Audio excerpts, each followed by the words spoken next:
What I wanted to talk to you about today has to do with how prices are established in colored gemstones. My name is Cynthia Renee, and I've spent 30 years, maybe over 30 years, in the jewelry industry as a colored gemstone dealer and a jewelry designer. And a lot of my clients or people with speeches I give have questions on how prices are established in colored gemstones. I'm not talking about diamonds, they're all their own, but in colored gemstones. And let me try to give you the simplest and clearest and most accurate answer I can. It is complex. And what it has to do with is supply and demand. For color gemstones, prices are set by how many people want the gem, that's the demand, and how many gems there are at any particular time in the international market supply.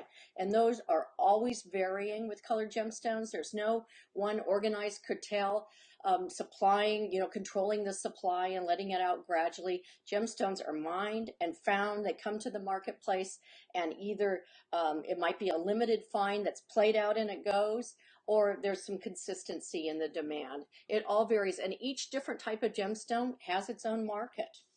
So short supply and high demand, both really tight, equals a high price. And short supply and moderate demand is a lesser price, even for something that might be more rare and or of finer quality. Something can be rare and beautiful, but maybe not as pricey because there aren't as many people wanting it. So supply and demand is like a balance scale. One moves and the other has to move too, and it's always moving, and it's always moving for every particular gemstone. Colored gemstone supplies, they go up and down, and it depends on the politics, the economy, and geology. I'm a geologist, my background, and I always tell my girls, but for the grace of geology go I. A government could shut down.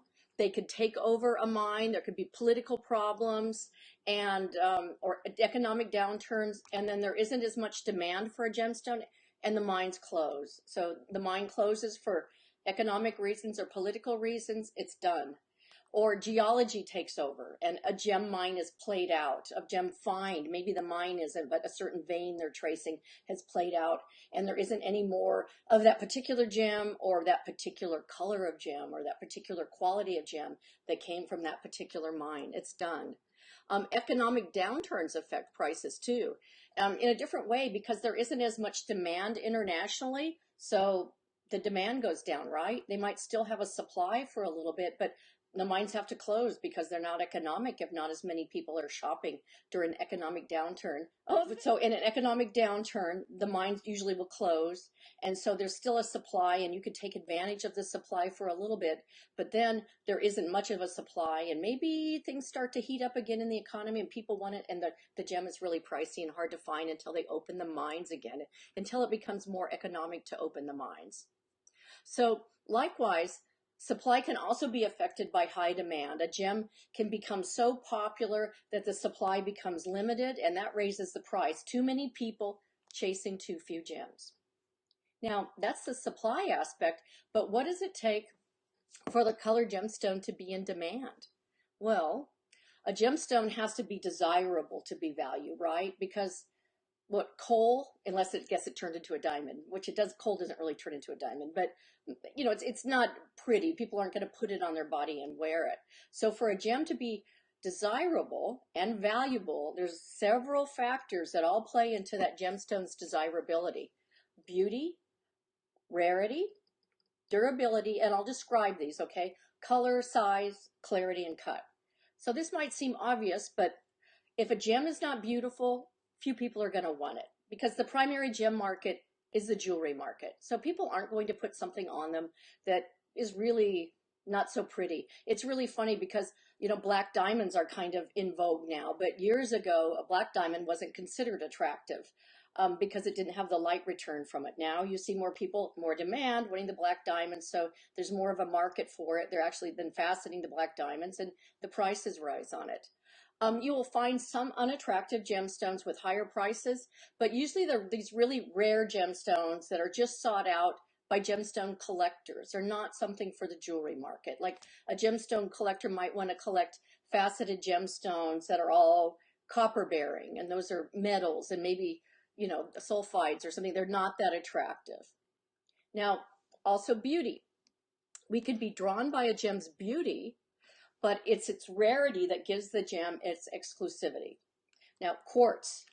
Quartz is pretty, huh? I collect them that have these little kind of mountain inclusions in them too. Quartz is pretty, right?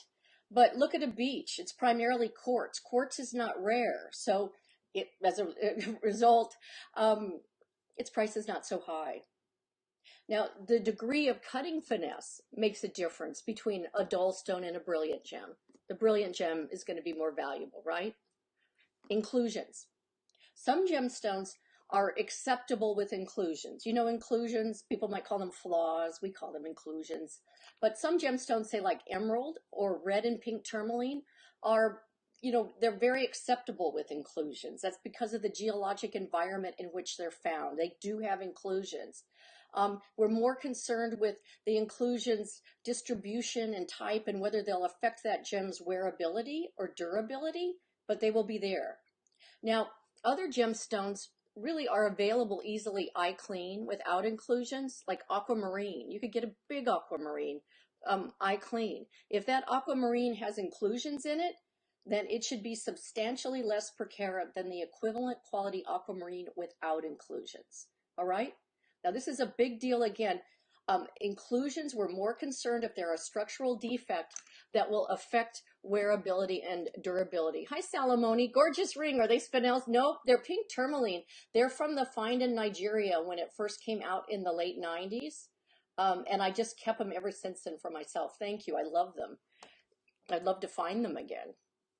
So, color preferences, the color of a gemstone. Color preferences are personal. You know, what moves one person might not move another. Nevertheless, there are prices that correspond to certain colors. Nancy says, yummy. Thank you. Like I like a ruby that has a little bit of pink in it. To me, it's really hot and fiery, and I just love it. It's like a certain color of lipstick. But that pinkish ruby is not going to be as expensive as one that has less pink and is more pure red. Not purple and brown and orange, but more of a pure, intense, saturated red. Now, I'm kind of lucky then because I'm happy with one that's not as expensive, but you never want to pay more than you need to. So what may appear to the layperson as subtle color differences can really be translated into significant monetary differences, particularly in something like ruby. It's complex that way. Size also affects a gem's desirability, you know, which relates to the demand. So how would I explain this? A 3-carat ruby is much, much more rare than an equivalent quality 1-carat ruby. And it would be many magnitudes per carat higher than the 1-carat one. So it's really rare. But then that could work different in another market. A gemstone can be too large to be usable in jewelry market, and so its price would be lower. Like, say, a 100-carat aquamarine of average color, that would be a much less price per carat than an equivalent quality aquamarine of 10 carats. Because people can wear and set the 10-carat one, right? There'd be more of a market for it, more of a demand. But a 100-carat aquamarine, it's a bit limited what people could do with it. There's not as much demand for it. Now, a gem might be beautiful and rare and intensely colored, the right size, well cut, but if it's not durable, it's not going to endure to be passed down over the ages. So a gem has to have durability to it. It can't be some ephemeral thing that doesn't last, that's going to be cracked, that's going to be broken, and you know that you would never see in crown jewels because it would be broken up. Now, provenance also affects a gem's demand. That means the country or sometimes even the particular mine that the gem is from, and that can really affect its desirability, like sapphires that are from the fabled Kashmir region, or rubies from Burma, that just carries a cachet to it. Or the neon, have you seen the neon electric bluish tourmalines that are really from Paraíba, Brazil? That's a really desirable provenance, and it would be much higher per carat than same gemstone that say comes from Mozambique that also has the copper tourmaline in it that makes it neon.